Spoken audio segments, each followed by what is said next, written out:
call. Gray. Here. Harding. Melton. Pauls. Palermo. Festerson. Mr. President. Here. Please stand for the Pledge of Allegiance and remain standing for remarks by Councilmember Brinker Harding.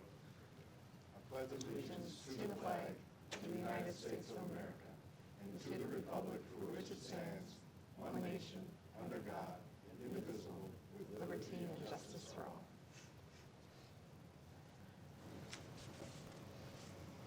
Oh, I didn't know. Did you already say it was going to be me? I should pay attention. 24 years ago on this date, August 20th, I think it was a Sunday if I remember correctly, at the age of 24, Officer Jimmy Wilson was brutally ambushed, shot, and died patrolling while he was in his patrol car. So the life and service and dedication of our first responders, be it police, fire, military service, we should all thank them for their community service and their dedication to what they do. And I'll always remember that day. I'll remember the service and sacrifice that Jimmy Wilson made to all of us. And we haven't said it in a long time, but when he passed away and the foundation was started, the tagline to that foundation was, "He touched us last."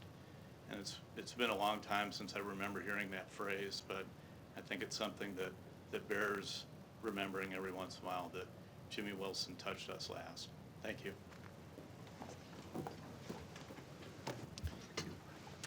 An affidavit of publication is on file for the pre-council and city council meeting, and a current copy of the Open Meeting Act is posted in a white binder on the east wall of the legislative chambers. Madam Clerk. Good afternoon, ladies and gentlemen. Welcome to this meeting of the Omaha City Council. We thank you for joining us today. As a courtesy to those in attendance, we ask that you please turn off or silence your phones at this time. Madam Clerk. Items 6 to 8 relate to the same project and can be considered together for Blazik Acres Replat 2, located southeast of 126th Street and Bennington Road. Planning Board and Planning Department recommend approval. Item 6, a resolution to approve the preliminary plat for Blazik Acres Replat 2.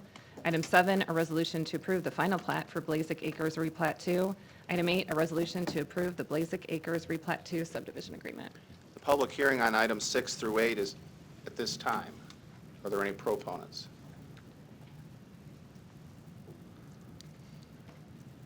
Michael Wickham, 12333 Bennington Road, and just here to answer any questions. Thank you. Are there any other proponents? Are there any opponents? Public hearing is closed.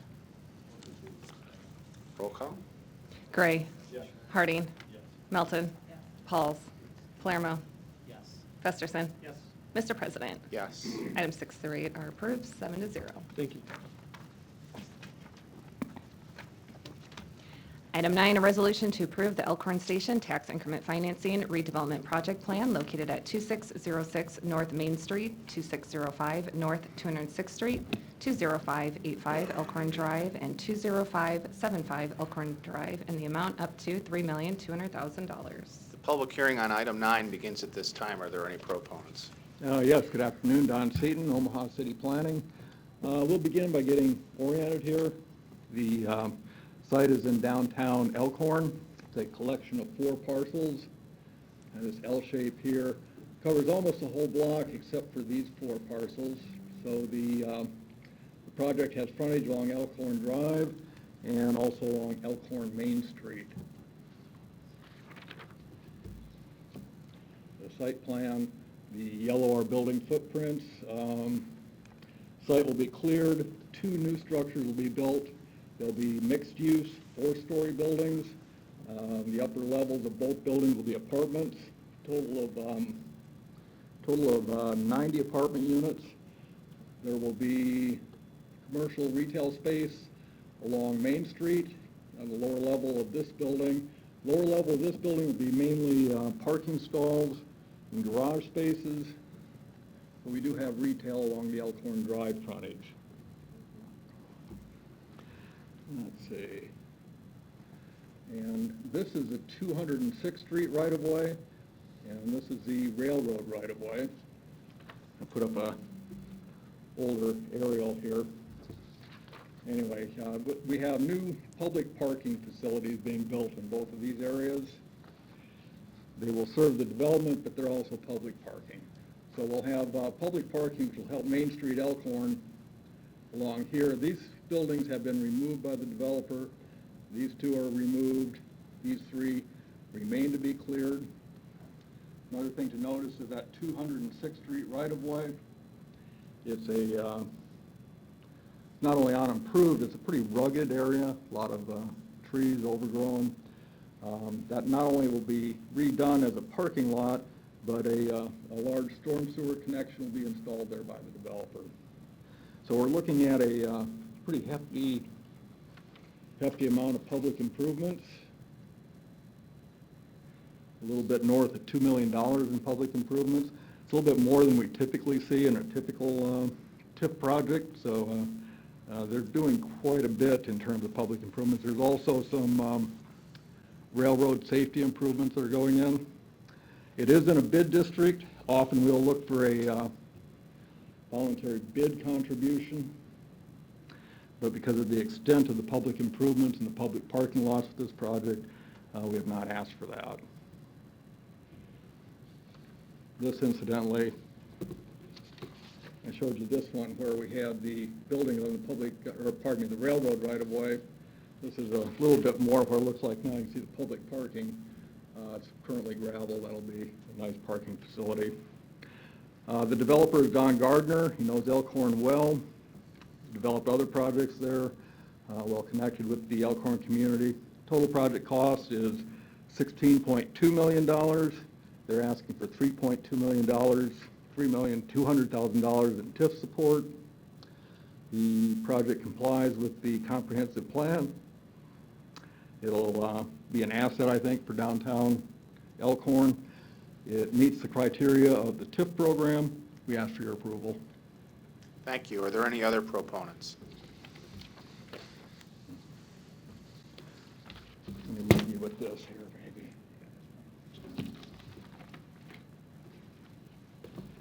Members of the Omaha City Council, my name is Jim Lang. I'm an attorney representing the applicant Picadoo LLC. Don did a real good job of describing the project, so I won't go through that. This is the third phase of this redevelopment project. This is going to provide additional parking.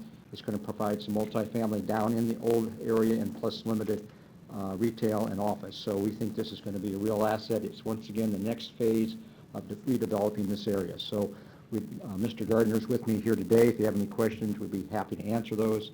We appreciate your support today and like we have in the past. Thank you very much. Thank you. Are there any other proponents? Are there any opponents? Public hearing is closed. Mr. Harding. Thank you, Mr. President.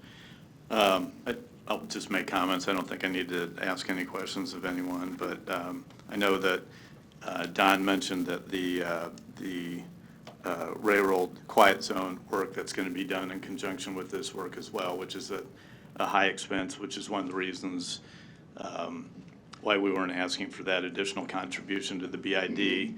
Don, in the past, with some of his developments, has made those contributions, and currently we have a project ongoing on Main Street that the BID is overseeing.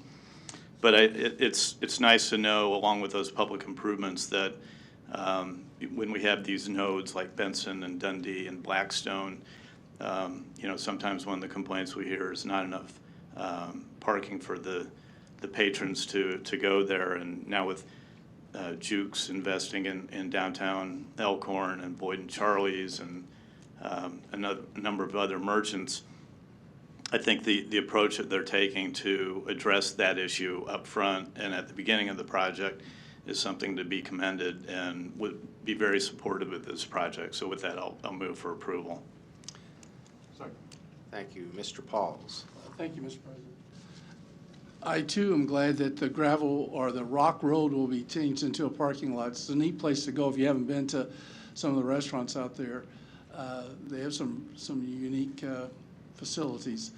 I'm just curious, the apartment building, will they try to keep the look of of Elkhorn in that, or is that gonna be really a modern-looking building? I'm just, if you're at that stage, Jim?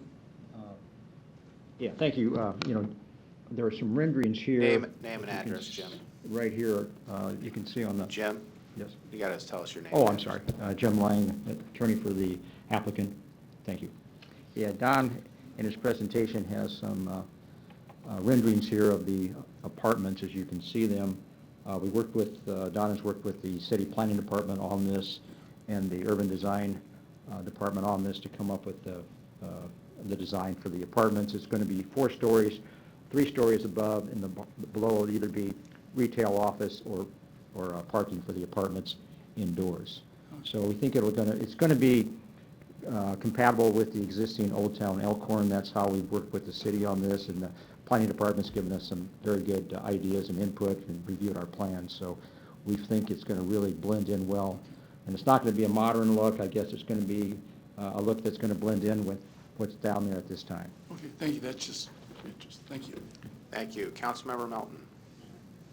Yes, I wanted to note that this project, how long this project has been going on. I didn't know if Dr. Thompson had anything to say about this, because I know he was involved and took me out, and we've gone to this site multiple times, and I know I was involved with Dr. Thompson in these original plans. So they've been, the people in Elkhorn and Don, I think, has been working on this for how many years, Dr. Thompson? This first started about, I'd say about 4.5 years ago.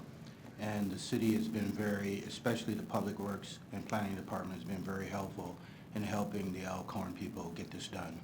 And I know Councilman Harding, took over those efforts, but I wanted to call attention to the fact for how long the people in Elkhorn, with multiple meetings and negotiations, especially with getting the BID done, that I just have to say I'm very happy that we're finally at phase 3 after all these years, and I commend your client and the other people in downtown Elkhorn for sticking with it, because I think this is going to be kind of the old market of the West when it's all done, and I'm very excited for it. Okay, thank you.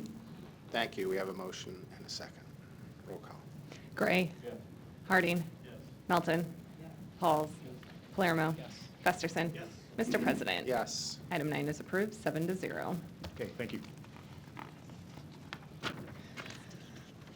Item 10, a resolution to approve the 14 Howard Tax Increment Financing Redevelopment Project Plan located at 1402 and 1410 Howard Street in an amount up to $475,000. Public hearing on item 10 begins at this time. Are there any proponents?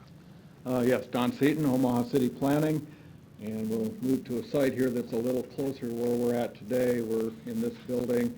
The project site is at the northwest corner of 14th and Howard Streets. It's a 2-parcel, 2-building development, a little bit smaller on the scale of some of our TIF projects. It's basically this building on the corner and this building here. The rather undistinguished 1-story building will be demolished. The more historic building will be rehabbed. The corner will be filled in with new construction. It'll be a mixed-use project. The 2 buildings will share an elevator and stairway system and essentially function as a single mixed-use building. There will be, an elevation here. There will be about 6,600 square feet of restaurant and bar, some retail, some office space, and some storage space. The design has been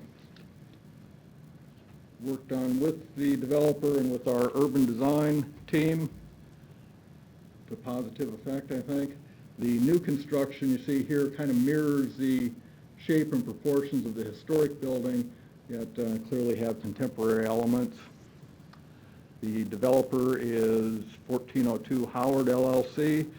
Manager is Eric Wiesler. You may recognize that name from the Little Italy Apartments. Total project cost is about $4 million. They're requesting $475,000 in TIF support. And they're also going to be making a $10,000 TIF contribution into the Downtown Improvement Fund.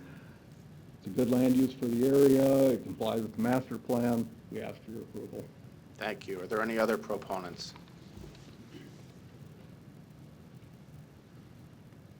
Good afternoon. Eric Weisler, 9217 Davenport. I'm the developer for the project and here to answer any questions you might have. Thank you. Are there any other proponents? Are there any opponents? Public hearing is closed. Councilmember Harding. Thank you, Mr. President. First, Eric, thanks for your investment in downtown Omaha. And then secondly, Don, I know it was brought up at the pre-planning board meeting. I don't remember if it was at planning board, but there, and I know the previous rendering you showed, and the one that's up there right now, showed the access to the more historic building that's being retained. It eliminates the current ramp that comes out of that existing building, and I just wanted to make sure it was on the record that that will come out. Is that correct? Or I guess I'll ask Eric or Don. Yeah, currently the, If you want to go back to the, Don Seaton, Omaha City Planning, sorry. if you want to go back to the previous rendering, I think it shows it better. Okay, this is the existing historic building that's going to be rehabbed. There currently is a raised concrete ramp that goes off to the west so that people and traffic go onto the neighboring property right in front of that building. That's going to be removed, and the accessible entrance will be moved to the middle of the two projects, so it removes the impact of the neighboring property. Okay, thank you. Are there any opponents? Public hearing is closed if I didn't already close it. Roll call. Gray. Harding. Melton. Pauls. Palermo. Festerson. Mr. President. Yes. Item 10 is approved, 7-0. Thank you. Item 11, a resolution to approve the Nobility Point Highlander Phase 3 Tax Increment Financing Redevelopment Project Plan located at 3031 Blondo Street in an amount up to $200,000. The public hearing on item 11 begins at this time. Are there any proponents? Afternoon, Bridget Hadley, City Planning. Before you, again, is the Nobility Point redevelopment plan. And what I have on this overhead is, just to kind of take you back, this is the 75 North Highlander Neighborhood Revitalization Area Plan, so kind of when this first started. The boundaries were 33rd Street, Parker, 75 North, and Lake Street. What's shaded in blue was the original project plan area, redevelopment plan area that was to be redeveloped over several phases. So just kind of taking you back. This particular Highlander 75 North, it has several phases, is the former site of the Pleasant View public housing site. Just a little bit of history as well. There have been 3 phases. Nobility Point is the 3rd phase of this redevelopment site. Phase 1 is highlighted and shaded in blue, and that was 101 mixed income development, market rate and low income housing tax credit projects or units in that particular project. These are townhomes and then apartments and apartments over here. Phase 2 was not TIFed. Phase 1 was TIFed, and about $1.2 million in TIF, and all of that TIF was for public infrastructure improvements, mainly putting in the streets, in the interior streets. Phase 2 is the accelerator, where there are community spaces, educational spaces, a coffee shop, and there will be food vendors coming, so it's a great space. So Phase 3, which is highlighted in yellow, is the project before you today. And just kind of zooming in, this is 30th Street again, Parker Street. It's right at the corner of 30th and Parker. The address is actually 3031 Blondo. What is proposed is a 3-story, 60-unit senior housing apartments with 1 and 2 bedrooms. The seniors age 55 and older. The developer is Brinshore Development, but the owner is 75 North, and fellow Meadows president and CEO of 75 North Revitalization Corporation is here if you have further questions. So this is the 3-story L-shaped building, new construction, surface parking here. Most of the parking, street improvements that you see here, off-street parking, was done with Phase 1 and some during Phase 2.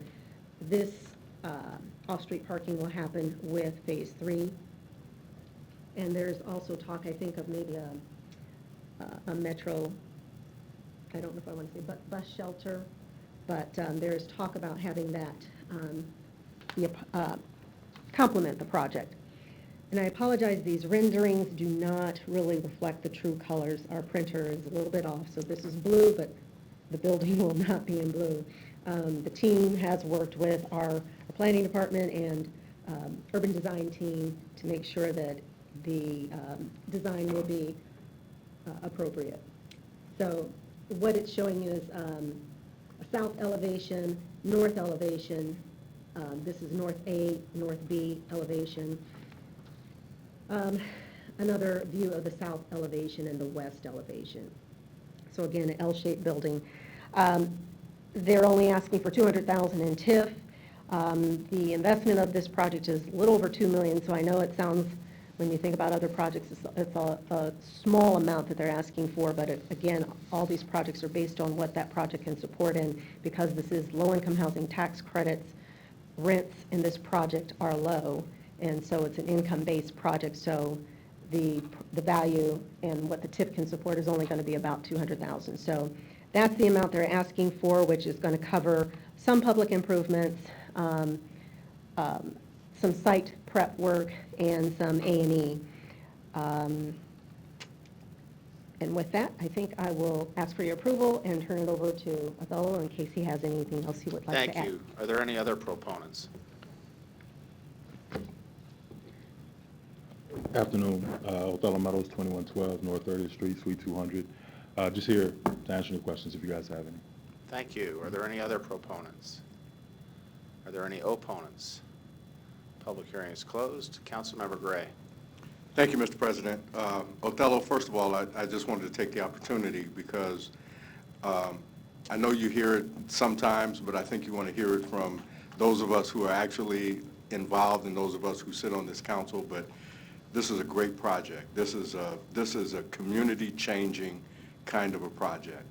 And the kind of work that has been done is transformative. It has made a significant difference. You have demonstrated that people with low incomes as well as those with moderate and even upper incomes can exist or coexist in an area and do just well. I was up there this past weekend, had some things to do up there, but the way that the place is kept, the things that you do, the programs that you provide for young people up there, it's just an amazing thing to watch, and I hope people get a chance to come up on some movie night maybe and watch you guys. But it has been really a transformative project, and the things that you all continue to do are much appreciated by myself and I'm sure the rest of the members of this council. So just wanted to thank you for that, and I make a motion to approve. Second. Roll call. Gray. Yes. Harding. Yes. Melton. Pauls. Palermo. Yes. Festerson. Yes. Mr. President. Yes. Item 11 is approved, 7-0. Thank you, guys. Item 12, an application to consider a Class CKG liquor license for a local beer patio kitchen located at 17304 Davenport Street, Suite 100. The public hearing on item 12 begins at this time. Are there any proponents? Yep. Charles Yin here for Local Viewpoint LLC, 1223 South 11th Street. Happy to answer any questions, right? Happy to answer any questions. Are there any other proponents? Are there any opponents? Public hearing is closed. Second, roll call. Gray. Harding. Melton. Pauls. Palermo. Yes. Festerson. Yes. Mr. President. Yes, good luck, Charlie. All right, Item thank you. 12 is approved, 7-0. Item 13, an application to consider a Class C liquor license for Lola's Cafe located at 4952 Dodge Street, A's Communication and Support. Public hearing on item 13 begins at this time. Are there any proponents? Yes, good afternoon, Mr. President, members of the council. My name is Sean Kelly, 2804 South 87th Avenue. Here on behalf of the applicant to answer any questions you may have. Thank you. Are there any other proponents? Are there any opponents? Public hearing is closed. Councilmember Festerson.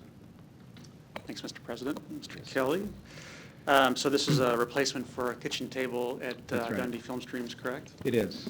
So we were sorry to see them go, but glad they still have their place downtown. They were great tenants there. Absolutely. Similar business model with Lolo's Cafe there? A little bit different business plan. There will be a breakfast program, European-style bakery, really. So there will be prepared breakfast sandwiches, lunch sandwiches, and then more small plates for dinner, along with meat and cheese trays. So a little different atmosphere, but very similar at the same time as far as the food prep goes. And if they'll be supportive of lots of community activities too, like many events were supported, I think, in the area there for the community, but community's benefit through film streams and then the restaurant too. Yep, absolutely. Great. And on or off sale too? They don't plan to do any off-sale now. Okay. Just like a restaurant? Yep. Yeah. Thank you. Yep. Motion approved. Roll call. Gray. Harding. Melton. Pauls. Palermo. Festerson. Mr. President. Yes. Item 13 is approved, 7-0. Item 14, an application to consider a Class I liquor license for Mina Bella Beauty Resort located at 364-368 North 114th Street. The public hearing on item 14 begins at this time. Are there any proponents? Hi, my name is Michaela Pachasa. I have business address 364 through 368 North 114th Street. I'm here to answer any questions. Great. Are there any other proponents? Are there any opponents? Public hearing is closed. Roll call. Gray. Harding. Melton. Pauls. Palermo. Festerson. Mr. President. Yes. Item Good luck. 14 is approved, 7-0. Thank you, guys. Item 15, an application to consider a Class I liquor license for Scott Conference Center Abraham located at 6450 Pine Street. The public hearing on item 15 begins at this time. Are there any proponents? Mr. President, council members, David Levy, 1700 Farnham Street, on behalf of the applicant. Happy to answer any questions you might have. Thank you. Are there any other proponents? Are there any opponents? Public hearing is closed. Second, roll call. Gray. Harding. Melton. Pauls. Palermo. Festerson. Mr. President. Yes. Item 15 is approved, 7-0. Item 16, an application to consider a Class D liquor license for Speedy Mart 2745 located at 2920 South 120th Street. Public hearing on item 16 begins at this time. Are there any proponents? Yes, John Dilsaver, 8400 I Street, Omaha, Nebraska. I'm with Speedy Mart, if there's any questions. Thank you. Are there any other proponents? Any opponents? John, did you take over for, is it Rex Eckwell? Yes, I worked for Rex for 26 years, Okay. and Rex retired 4 years ago and sold to the group, and I continue to be in the same office. He's So, down now helping Scott Frost rebuild Nebraska. Well, him and Hoiberg, There you go. he's helping Fred. Ooh, nice to meet you. Roll call. Gray. Harding. Melton. Pauls. Palermo. Festerson. Mr. President. Yes. Item 16 is approved, 7-0. Good luck. Consent agenda. Any member of the city council may cause any item placed on the consent agenda to be removed. Items removed from the consent agenda shall be taken up by the city council immediately following the consent agenda in the order in which they were removed unless otherwise provided by the city council rules of order. The public hearings on agenda items 17 through 20 were held on August 13, 2019. Councilmember Festerson. Thanks, Mr. President. I support all these items and will move to approve them here in a minute.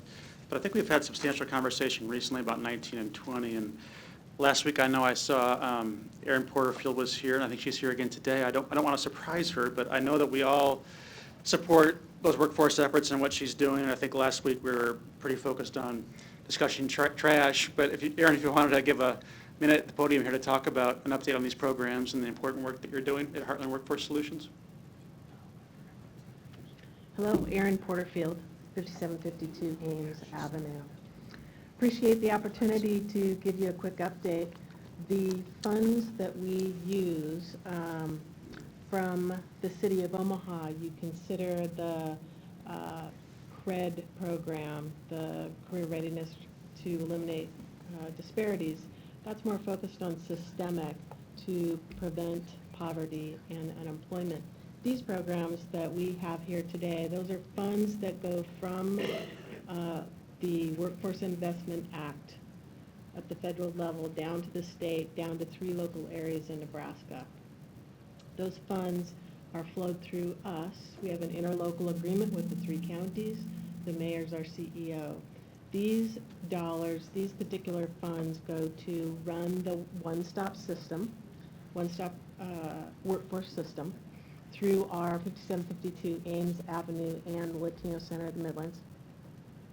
And then secondly, the other programs are for adults, dislocated worker, and also for youth. These are training programs that allow for funding, career support, testing, and then linkage to business for work experience on the job training, et cetera. Ultimately, to get the job, keep the job, and ladder up. We went through an RFP process led by our board and facilitated by a third party, Valerie Russell. Ultimately, the board selected National Able to do the one-stop service along with the adult dislocated worker, and then DESI, which stands for Dynamic Education System, Inc. They will serve the youth. Formerly, that was ResCare and subcontracting with Urban Lane. Great. So I can answer any questions that you might have. Thank you. That was a good impromptu summary. I appreciate it. Thank you. And thanks for the work you're doing. Thank you. And you're also working on some reentry stuff, too, on this part? Yes, that is through the CRED program. We're working on the momentum that has occurred through facilitation through the Sherwood Foundation with a multi-systemic approach at how do we get at reentry, multi-system focus. It's taking a little bit long for us to get our feet under ourselves through that group, but yes. Good. Motion to approve items 17 through 20. Second. Roll call. Gray. Yes. Harding. Melton. Pauls. Palermo. Yes. Festerson. Yes. Mr. President. Yes. Motion passed 7-0. The public hearings on agenda items 21 through 36 are today. If you wish to address the City Council regarding these items, please come to the microphone, indicate the agenda item number you wish to address, identify yourself by your name, address, who you represent, and if you are a proponent or opponent. Public hearing is closed. Roll call. Gray. Harding. Melton. Pauls. Palermo. Festerson. Mr. President. Yes. Motion passed 7-0.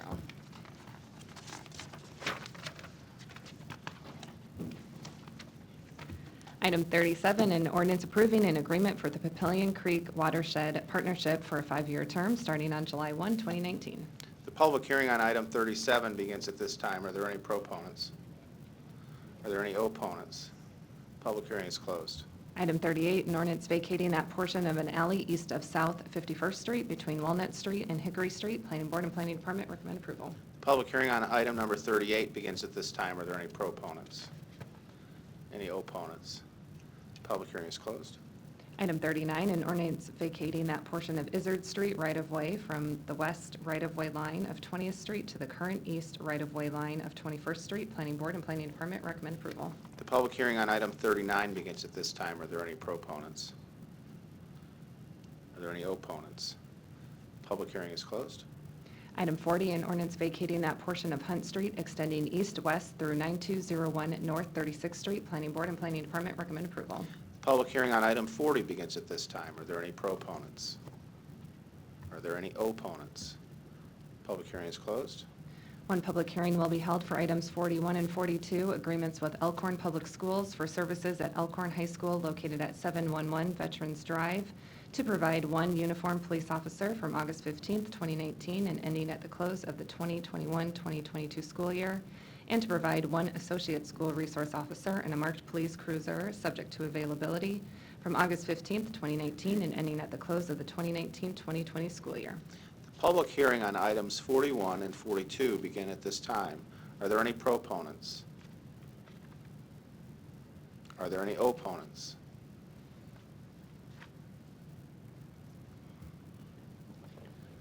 Larry Storer, 5015 Lafayette Avenue, Omaha, Nebraska. At this point, I think I'm opposed to them, mainly because I believe there's workings down at the state legislature to prohibit the use of law enforcement personnel as school resource officers. So therefore, maybe we're wasting our time and money on these two ordinances. Thank you. Are there any other opponents? Hello, Mark Von Drossik, 555 South 34th Street. I also disagree with the use of police in schools. I believe this contributes to the exacerbation of the school-to-prison pipeline. I think we can use our tax dollars and our resources in a different way to combat problems in schools and things like that. Thank you. Thank you. Are there any other opponents? Luis Jimenez, 2205 North 24th Street. Excuse me, Mr. President, but I'm a proponent for the record, please. Thank you. Thank you. Are there any other opponents? Public hearing is closed. Councilmember Pauls. Thank you, Mr. President. Just going to relive a little bit of my past again. About 14 years ago when I was a principal, I had a safety plan, book about this thick, which the Omaha Police helped me develop through the school system. And this is one of the words that I had to learn, or several words, that I did not have to learn or did I have to know anything about when I first started being a school administrator. But about 14 years ago, I had to learn how to say this appropriately. Code red, code yellow, code blue. When I said code red, that was a signal to the staff that we had to get our children in certain sections of the building. And we had to practice that on a regular basis. And they knew when I said cold blue that, okay, everything was okay. So they understand these codes. I did not have to do that when I first started as being a school administrator like in 25, 30 years earlier. But towards the end of my career, that was a practice throughout the school year. We had these young, and I'm talking about elementary kids now, we had these young kids. Think about a kindergarten, a person in kindergarten, hear the word code red. It didn't take them long. We did not make a big deal about it. It didn't take them long to realize, whoa, something's here, because we had to practice on a regular basis. Now, we did not have police officers in the building at that level, but we did have them come and review, and occasionally they would go around the building just to make sure that our doors are locked, because when I first started, every door was unlocked. When I left, every door was locked. And now you have to buzz to get in the building. World has changed. Now, if you think that it was inappropriate to have somebody like a police officer in the high school, I say you haven't been there recently. Things have changed, and we have to realize it. And I don't say for the better, because I think in many ways we're scaring our children, but we have to learn how to protect them. So anytime I see we're a resource officer, in fact, I am under the impression that we probably don't have them there enough because of the particular hours. And to let you know, the school districts pay for those police officers when they're on school time. It does not come out of the city budget. So the schools are responsible for that. And I don't think they would want to, quote, waste money if it weren't for a just cause, or if it's something like, let's say, if I was the superintendent of, let's say, OPS or Omaha or Miller or Ralston or any of those schools, and you have thousands of kids under your jurisdiction, that you would say, oh, gee, I think I'll skip that this year. So anytime this comes up, it just brings back memories, and the world has changed. Thank you. Thank you. Is there a motion? No. No This is motion public today. hearing. Item 43, I guess. Item 43, an ordinance to approve a professional services agreement with Dave Akata in the amount of $31,500 and to authorize funding for such agreement from the City of Omaha's fiscal year 2018 Stop School Violence Prevention Program to provide funding for one safety and threat assessment subject matter expert and associated training costs. The public hearing on item 43 begins at this time. Are there any proponents? Are there any opponents?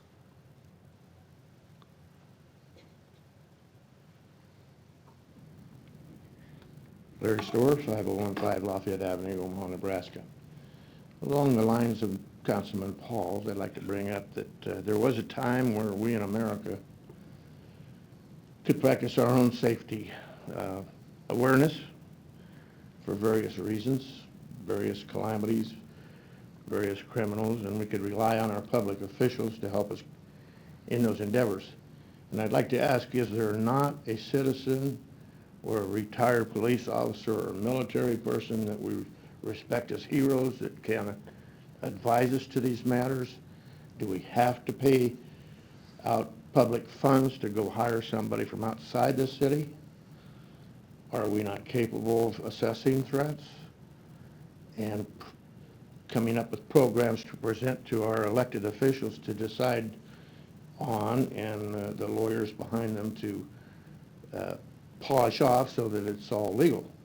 I don't think we need to spend my tax dollars on that. Thank you. Thank you. Are there any other opponents? Seeing none, the public hearing is closed. Item 44, an ordinance to amend various sections of the Omaha Municipal Code to reflect changes negotiated between the City of Omaha and the Civilian Management Professional and Technical Employees Council for the years 2018 to 2021. The public hearing on item 44 begins at this time. Are there any proponents? Good afternoon, council members. Mark McQueen. I'm an attorney at Baird Home, 1700 Farnham Street. I acted as the lead negotiator on behalf of the city for this particular agreement. I'm here as a proponent. Quick summary of this agreement. It's going to sound very familiar to you because this is essentially round 3 of this sort of pattern agreement. More specifically, we presented to you and you approved a similar agreement for Local 251, another civilian bargaining unit, in late 2018. In early 2019, we presented a similar agreement to you with a functional employee group. So now we're here with the last of the civilian bargaining unit with a similar agreement. It's not identical, and I'm going to clarify the unique differences here in just a second. The city's primary objective in these particular negotiations was to negotiate a transition from the current health care plan to the high deductible health plan. That occurred in the 2 previous agreements as well. So that is a part of this agreement. That transition would take place in 2020, in January of 2020. I'll spare you the details of the high deductible health plan because you've heard them before, but if you have any questions, I'd be happy to address them. Other portions of this agreement have to do with wages, of course. This is a 4-year agreement, begins in 2018, runs through 2021, so we're literally almost 2 years into the term of this agreement. You may ask why the delay, and the delay in part was we didn't begin negotiations with this particular bargaining unit until January of 2019. We finished negotiations roughly 6 months later. But the 2018 wage increase is 3%. The 2019 wage increase is also 3%. And then we did something unusual that is long overdue with the City of Omaha. We agreed with the union to conduct a wage survey, CIR compliant wage survey. We negotiated the specific array members that would be included in that survey, which are consistent with CIR regulations. We identified seven array members within that survey, and we committed as a city to complete that survey in 2019 with the assistance of the union and its subject matter expert. And then we're going to focus on 2 particular groups that may be highlighted through that survey.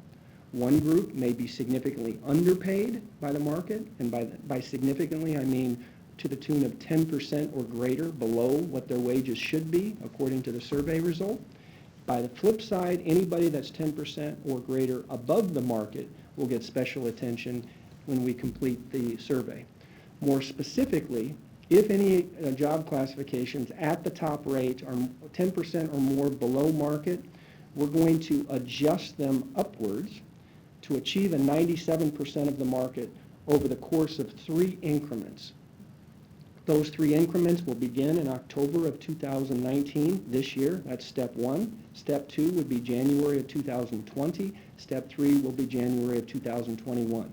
The idea is if anybody is significantly underpaid, we're going to get them current, but we're going to allow you time to budget for that.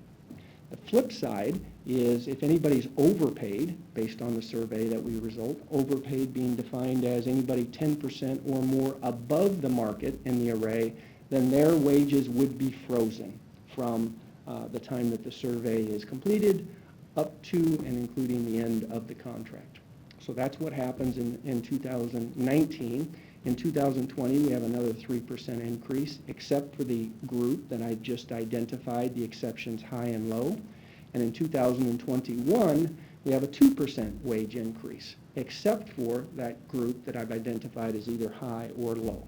And as I mentioned, in 2020, the high deductible health plan will be rolled out along with the health savings account contributions that the city will be making to each employee's individual account to protect them from any increase in their exposure as a result of the high deductible health plan.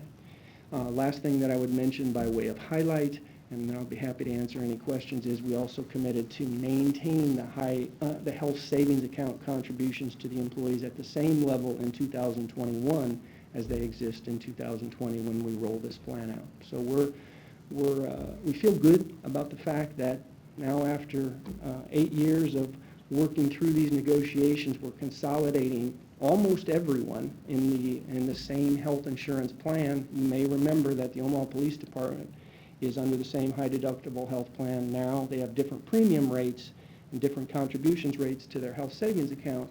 But the civilian group, as well as the AEC group, essentially the management group that's not union represented, will all be under the same health care plan. We've been working on that for a long time, so we feel very good about that particular accomplishment, and be happy to answer any questions that you may have. Thank you. Are there any other proponents? Are there any opponents? Public hearing is closed. Councilmember Festerson. Thanks, Mr. President.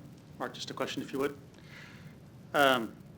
So when you talk about the potential changes to salary scales and the impact of that to 2018 and 2019, if this contract is approved, those things are accounted for within the 2019 budget wage adjustment accounts, right? That's correct. So we're confident this fits within budget when that's all reconciled? We are. There's a little bit of uncertainty as to how many folks may be falling into that 10% or greater category. We won't know that number until the survey results are in. We've got some indication from preliminary research that we've already done, and we believe it is certainly manageable within budget. Okay. Then I believe in the 2020 budget, which is coming to us shortly, there is no longer a wage adjustment account, right? It's just salary increases are provided for within the appropriate locations. I believe that's correct. You might have to defer to my finance counterparts there. Okay. And then lastly, the only thing that I think was also unusual about this compared to some other ones we've seen is that in the effort to get to the high deductible health care plans and reduce and consolidate, like you say, over the years, this does finally do that with the SEMTEP group. And the city does then move to a high deductible health care plan with lump contributions to employees. But I think the Personnel Board noted, and I think took some exception, I would say, to lump sums to folks that are going on to Medicare, right? Do you want to talk about that for a minute? Sure. There's a group of employees who are Medicaid eligible and as a result, still employed by the city. Medicaid or Medicare? Medicare, pardon me. Okay. That are ineligible for contributions to health savings account. So the question became, and this was actually raised by City Legal, how do we equitably address that group that would not receive the benefit of this city contribution to health savings account? The compromise that was negotiated first with AEC and then repeated with this particular group was lump sum payment, taking into consideration the fact that it's taxable income to those individuals to provide them with a similar level of benefit. Okay. So that strikes me as a little bit unusual too, but how you characterized it as that was all part of the negotiated agreement and is an important aspect of what you came to agreement upon? Yeah, once the SEMTEC bargaining unit became aware of that particular benefit extended to the AEC group, they considered it essential to their agreement. Okay. All right, thanks. Thank you. Councilmember Melton.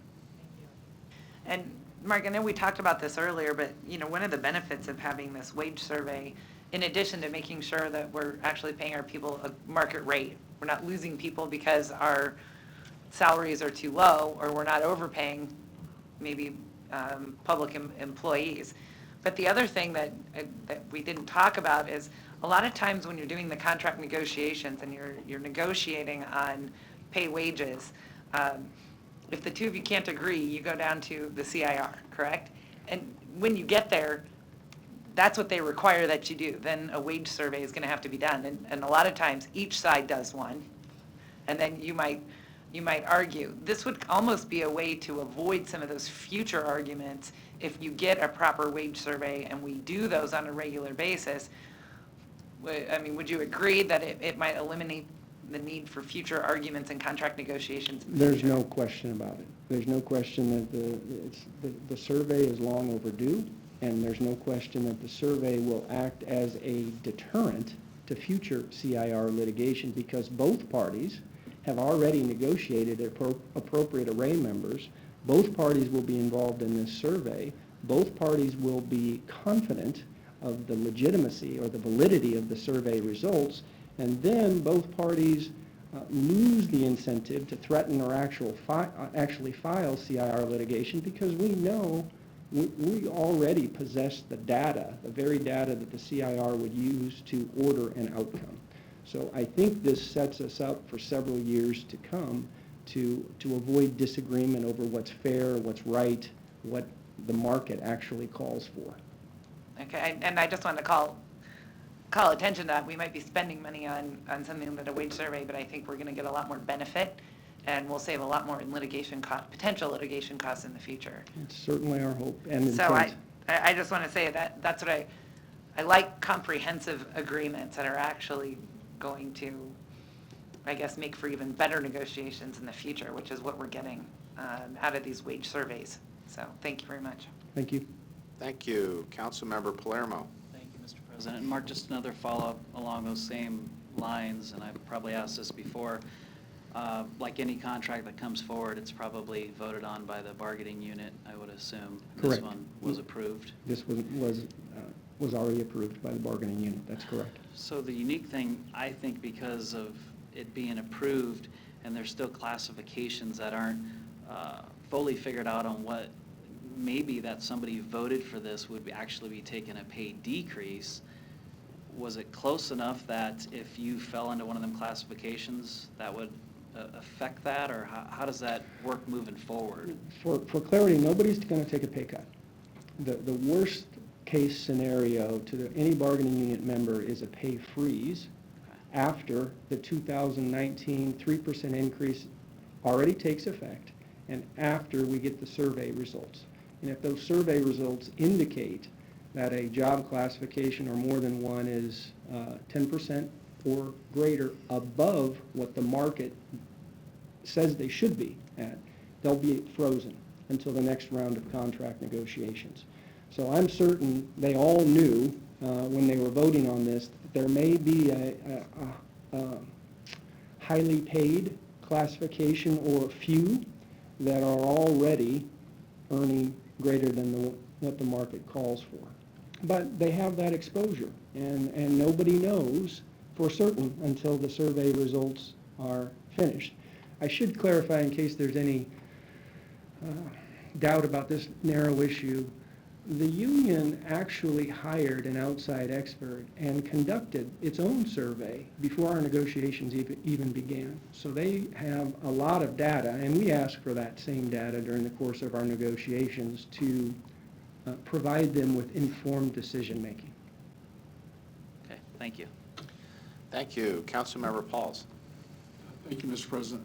I have a habit of calling you Steve, because Steve McQueen is one of my most favorite actors, so if I slip that in there, Mark, occasionally, it's a compliment. It's never happened to me before in my entire life. I figured that.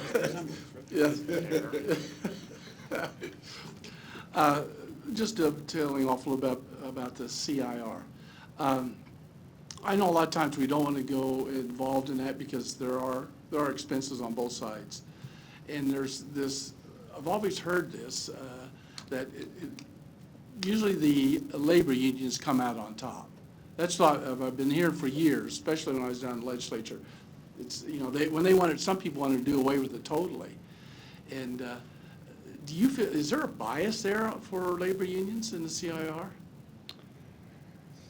Well, I'm asking you, just your opinion. Yeah, I mean, first of all, I'm proud to say that since 2011, when I began negotiations for the city, we haven't had a single case resolved by the CIR. And for that reason, I haven't had an opportunity to form an opinion on whether they are currently biased or not. I've heard a great many people express skepticism about either the qualifications or the bias about the CIR, but I really don't want to throw rocks. No, nor do I. Yeah. But what I find interesting, who appoints the judges to that court? The governor. What? Who does? The governor. Oh, and I just see the governor just being flaming liberal. So that's why I've always smiled, because to be honest with you, the last several governors have appointed the judges to the court. And then I always hear, well, gee, they're so liberal. And I just, in my mind, I've worked with both of the judges, and also Johannes before that. I didn't see these guys as just saying, I'm going to appoint you because you are extreme. That's why I always think it's an interesting mixed bag. It sounds to me like it's a conspiracy theory, saying that they're liberal or not. I don't know. In this line of work, everybody always feels skeptical. Right, which is good in ways, but I smiled to me. Like I said, I've noticed the last couple of governors, and they're not what I call flaming liberals. Thank you. Thank you, Mr. Pauls. Next item. Non-action items, items 45 through 73, do not require public hearing or city council consideration at this meeting, but will be placed on a future agenda for public hearing and/or vote. The reason for non-action is noted after the item on the agenda, as well as the date the item is expected to appear on the agenda for consideration. Second, roll call. Gray. Harding. Melton. Pauls. Palermo. Festerson. Mr. President. Yes. Motion passed 7-0. Meeting is adjourned at 2:56.